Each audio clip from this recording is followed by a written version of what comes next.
नासिक महाराष्ट्र का एक प्राचीन पवित्र शहर जो गोदावरी नदी के तट पर स्थित है। इस शहर का भगवान श्री राम से गहरा नाता है, क्योंकि रामायण के अनुसार भगवान राम ने अपने वनवास के 14 में से 2.5 वर्ष यहाँ पर निवास किया था। इस स्थान पर लक्ष्मण ने रावण की बहन शूर्पणखा की नाक काटी थी, जिससे इस शहर का नाम नासिक पड़ा। जय श्री राम दोस्तों, क्या आप भी नासिक जाने का प्लान कर रहे हैं? तो इस वीडियो के माध्यम से हम आपको संपूर्ण जानकारी शेयर करेंगे कि आप नासिक कैसे पहुंच सकते हैं, कहां आपको स्टे करना चाहिए, यहां घूमने के लिए कौन से साधन आप इस्तेमाल कर पाएंगे और कौन कौन से प्लेसेस नासिक में आपको विजिट करना चाहिए। साथ ही एक दिन में आप नासिक के प्रमुख स्थलों को बहुत कम खर्च में कैसे विजिट कर सकते हैं और नासिक टूर में आपका कुल खर्च कितना आएगा। बिना स्किप किए इस वीडियो को शुरू से अंत तक जरूर देखें और वीडियो पसंद आए तो कृपया इसे लाइक और शेयर जरूर करें। तो चलिए भगवान के पावन नाम के साथ इस वीडियो की शुरुआत करते हैं। जय श्री राम। नासिक रेल, सड़क तथा वायु मार्ग के द्वारा वेल कनेक्टेड है। अगर आपको अपने शहर से डायरेक्ट ट्रेन ना मिले तो आप पुणे या मुंबई आ सकते हैं, जहां से बस, टैक्सी या प्राइवेट व्हीकल के द्वारा आप नासिक पहुंच जाएंगे। पुणे से नासिक की दूरी 215 किलोमीटर की है, जबकि मुंबई से यह डिस्टेंस लगभग 190 किलोमीटर का है। नियरेस्ट एयरपोर्ट मुंबई और पुणे है। हम पटना जंक्शन से चल के पहुंचे हैं Nashik road railway station. Nashik road railway junction से बाहर निकलते ही आपको बस स्टैंड देखने को मिलेगा, जहां से आप नासिक से त्र्यंबकेश्वर और यहाँ के लोकल जगह पे जा सकते हैं। नासिक में रामकुंड के पास आपको किफायती होटल उपलब्ध मिलेंगे। खासकर यात्रियों ने जिसे अच्छी रेटिंग दी है, क्योंकि उन होटलों की साफ सफाई, ग्राहक सेवा और लोकेशन बहुत अच्छी है। यहाँ कई रिजॉर्ट, B&B स्टे के साथ ही बड़े ग्रुप जैसे रेडिसन के होटल भी आपको मिलेंगे, जिनके चार्जेस 5,000 से 10,000 के बीच रहते हैं। आप अपने बजट और सुविधा के अनुसार अपने लिए एकोमोडेशन बुक कर सकते हैं। नासिक में घूमने के लिए मुख्य रूप से 3 स्थान हैं, जिसमें सर्वप्रथम रामकुंड।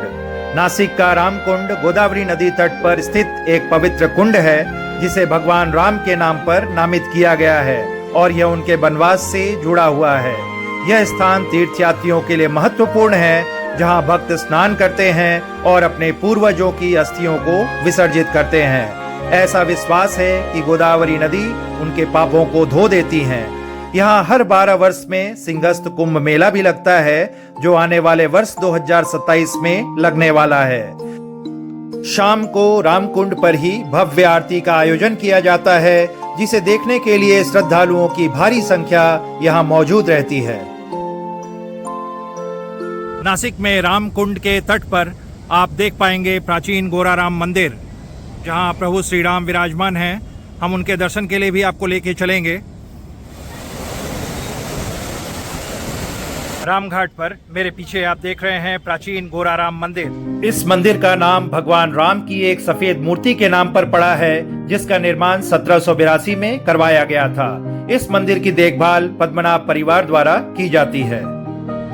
प्राचीन गोराराम मंदिर में आप दर्शन कर रहे हैं भगवान श्री राम, लक्ष्मण और माता सीता जी का।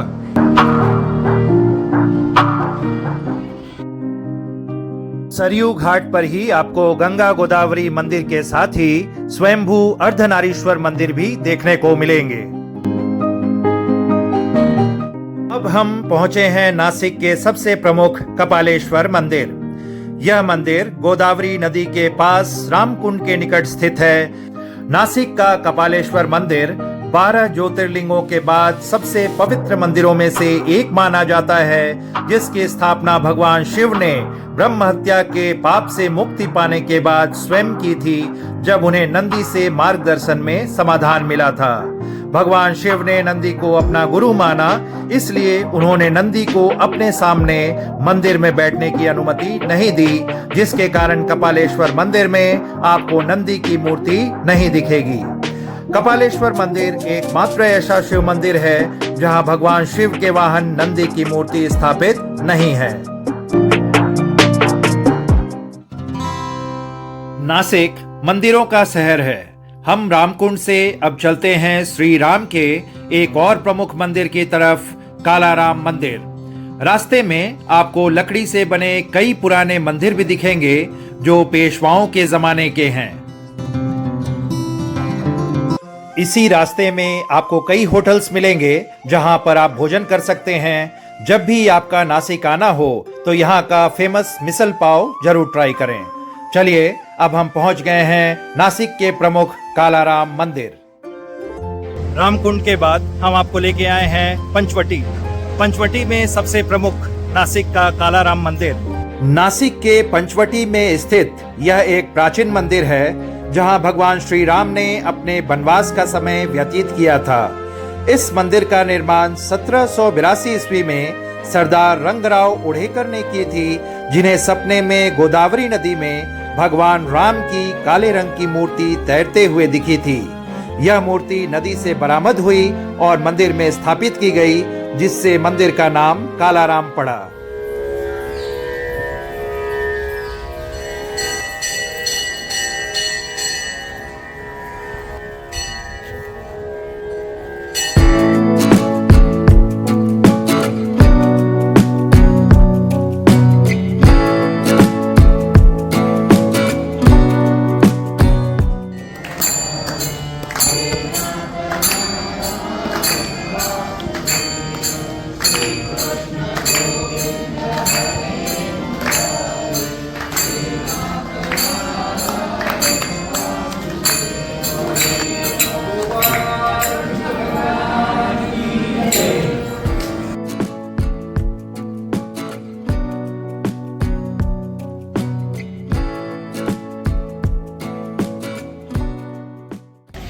कालाराम मंदिर के बाद चलिए आपको लेके चलते हैं सीता गुफा की ओर।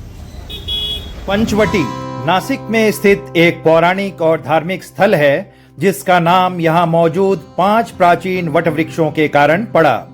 रामायण काल में यह दंडकारण्य वन का हिस्सा था, जहाँ भगवान श्री राम, माता सीता और लक्ष्मण ने वनवास का एक महत्वपूर्ण समय व्यतीत किया था। यह वही स्थान है जहां शूर्पणखा की नाक लक्ष्मण जी ने काटी थी और रावण ने सीता का हरण किया था। प्रमुख ऋषियों जैसे अगस्त्य मुनि और तपस्वियों का यह निवास स्थान रहा है और ऋषि अगस्त्य के निर्देशित करने पर ही भगवान राम ने अपना वनवास काल का समय यहाँ बिताया था। चलिए हम पहुंचे हैं सीता गुफा की ओर। पंचवटी क्षेत्र में स्थित सीता गुफा एक महत्वपूर्ण तीर्थ स्थल है, जहां माना जाता है कि देवी सीता ने अपने निर्वासन के दौरान भगवान शिव की पूजा की थी और रावण के चंगुल से बचने के लिए शरण ली थी। यह गुफा कालाराम मंदिर के पास स्थित है और यहाँ राम, सीता और लक्ष्मण की छोटी मूर्तियां स्थापित हैं, जो इसे श्रद्धालुओं के लिए महत्वपूर्ण और पूजनीय स्थान बनाती हैं। दोस्तों, चूंकि यहाँ गुफा बहुत संकरी है, तो अगर आपको क्लॉस्ट्रोफोबिया की शिकायत या घुटने में कोई समस्या हो तो आप यहाँ आना अवॉइड करें। पंचवटी के सीता गुफा के सामने ही आपको सीता हरण प्रदर्शनी भी देखने को मिलेगी, जहां मात्र 1 रुपए की टिकट देके आप इस प्रदर्शनी का आनंद ले सकते हैं। नासिक में हम आपको लेके आए हैं श्री राम जी की जूनी पर्णकुटी में। चलिए चलते हैं अंदर और पर्णकुटी के दर्शन कराते हैं आपको। यहाँ भगवान श्री राम अपने वनवास काल के दौरान आए थे और यहाँ उनका निवास था। पर्णकुटी में आपको भगवान श्री राम का मंदिर देखने को मिलेगा, जहाँ लक्ष्मण और माता सीता भी विराजमान हैं। लक्ष्मण रेखा का ये वही स्थान है जिसका निर्माण लक्ष्मण की तपस्या और योग शक्ति से हुआ था, जो धर्म और नारी की पवित्रता की रक्षा के लिए खींची गई एक दिव्य और शक्तिशाली रेखा थी। अब हम आपको लेके आए हैं स्वयंभू पंचवटी में 11.5 फीट ऊंचे बजरंगबली की मूर्ति के पास। पांडव जब वनवास काल के दौरान यहाँ आए थे तो उन्हें यह स्वयंभू मूर्ति यहाँ पे मिली थी।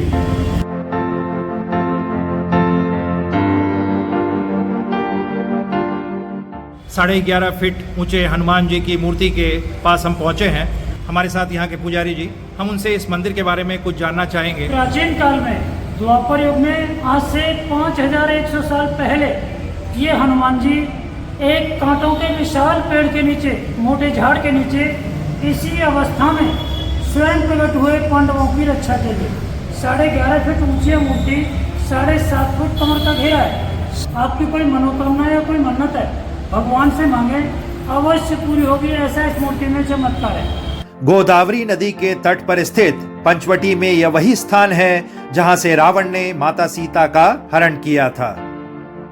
उस रेखा को लांग के लक्ष्मण जी का वचन तोड़ के माता जी जब यहाँ पे आई तो रावण सीता जी को बुधवार के दिन दोपहर को त्रेता युग महाग शुद्ध अष्टमी के दिन रावण सीता जी को लंका ले गए। इनके सामने कोई मनोकामना रखो परिपूर्ण होगी। बोलो सीता माता की जय।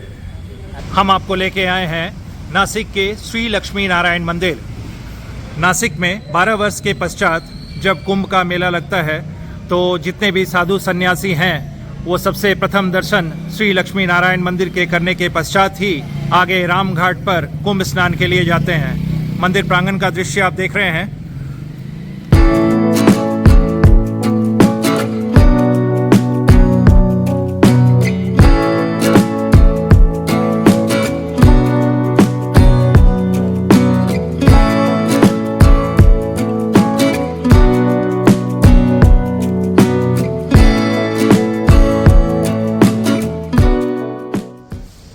लक्ष्मी नारायण मंदिर के अंदर आपको द्वारकाधीश मंदिर के भी दर्शन होंगे, जहां भगवान श्री कृष्ण विराजमान हैं। बीच में श्री लक्ष्मी नारायण मंदिर, भगवान नारायण माता लक्ष्मी के साथ आपको इस मंदिर में दर्शन देते हुए दिखाई देंगे। और उसके बगल में आप देख रहे हैं श्री राम, माता सीता और लक्ष्मण जी का यह मंदिर। आप जब भी नासिक आएँ श्री लक्ष्मी नारायण मंदिर के दर्शन के लिए ज़रूर समय निकालें और इस पवित्र स्थान को ज़रूर एक बार भेंट दें। जय श्री राम। हमारे साथ लक्ष्मी नारायण मंदिर के पुजारी बाबा जानना चाहेंगे श्री लक्ष्मी नारायण मंदिर के बारे में, क्या विशेषता है इस मंदिर की? ये कुंभ मेले का मेन मंदिर है। कुंभ मेला इसी मंदिर से यहाँ का स्टार्ट होता है।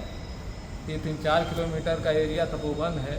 पहले संत महात्मा यहीं रहते थे। राक्षस लोग उनको यज्ञ पूजा पाठ हवन यही नहीं करने देते थे। भगवान राम आए, यहाँ प्रतिज्ञा के खरदूसर को मारे, उसकी 14,000 सेना को मारे, सीता को अग्नि में समाहित करके माया रूपी सीता को यहीं से करके लीला प्रारंभ किए थे। इसलिए सबसे पहले साधु सन्यासी जब आते हैं तो सबसे प्रथम दर्शन यहाँ करने के बाद ही कुंभ स्नान के लिए आगे की ओर जाते हैं। धन्यवाद बाबा। जय श्री राम।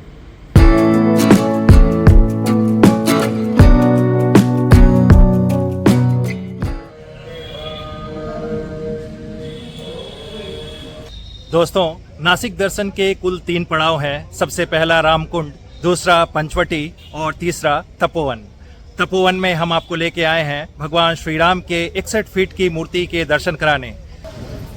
पंचवटी के बाद अब हम आपको लेके आए हैं तपोवन। तपोवन में आप देख रहे हैं 61 फीट ऊंची भगवान श्री राम की मूर्ति।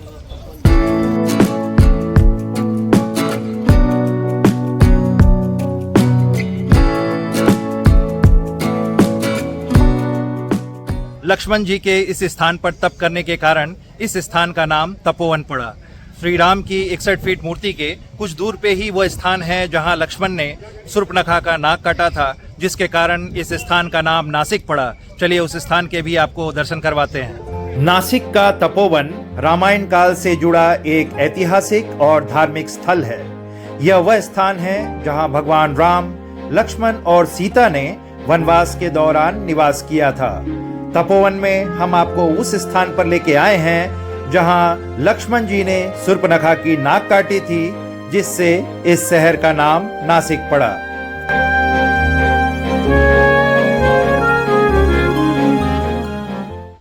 पूरी दुनिया में श्री राम के मंदिर तो आपको बहुत मिलेंगे, लेकिन लक्ष्मण जी का यह मंदिर आपको नासिक में मिलेगा। चूंकि लक्ष्मण जी शेषनाग अवतार थे, तो शेषनाग अवतार के रूप में आपको यहाँ पर उनकी मूर्ति के दर्शन होंगे।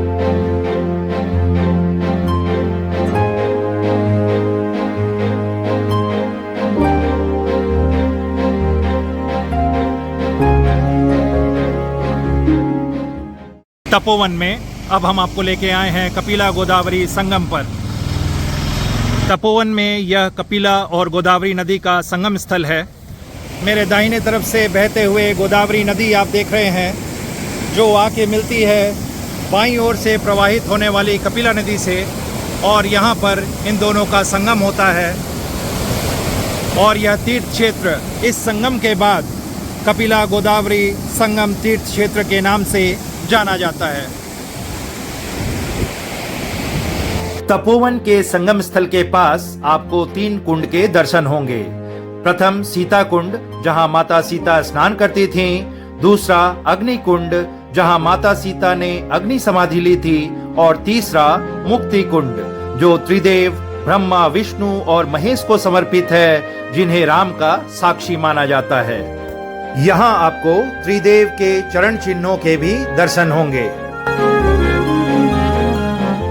जय श्री राम। जय श्री राम। चलिए तपोवन में अब हम चलते हैं सर्वधर्म मंदिर की तरफ।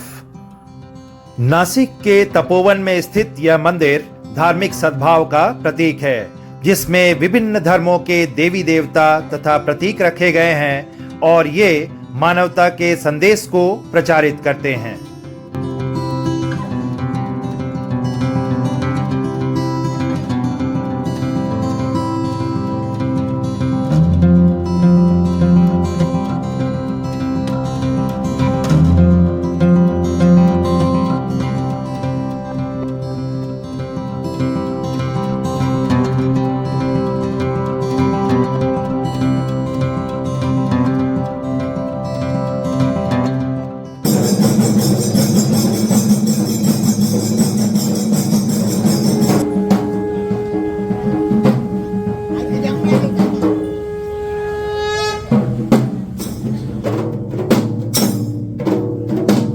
नासिक के कपालेश्वर मंदिर से प्रत्येक सोमवार को झांकी अथवा पालकी निकाली जाती है, जो शहर के विभिन्न क्षेत्रों से गुजरते हुए अंत में रामकुंड पर आती है, जहां इनका भव्य श्रृंगार किया जाता है और उसके बाद महादेव की आरती होती है।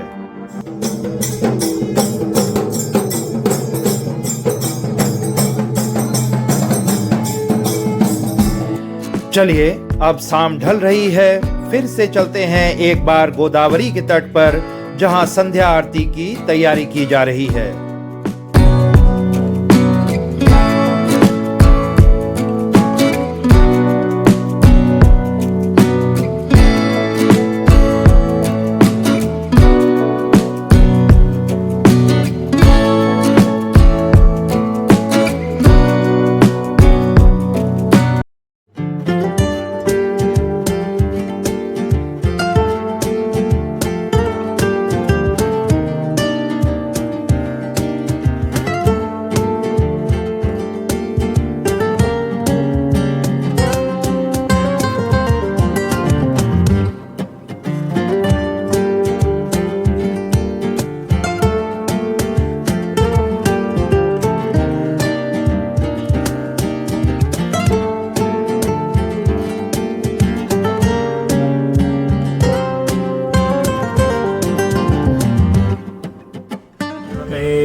संध्या आरती के बाद रामघाट पर कपालेश्वर महादेव की जो पालकी निकली थी, उनका विधि पूर्वक पूजन तथा श्रृंगार किया जा रहा है।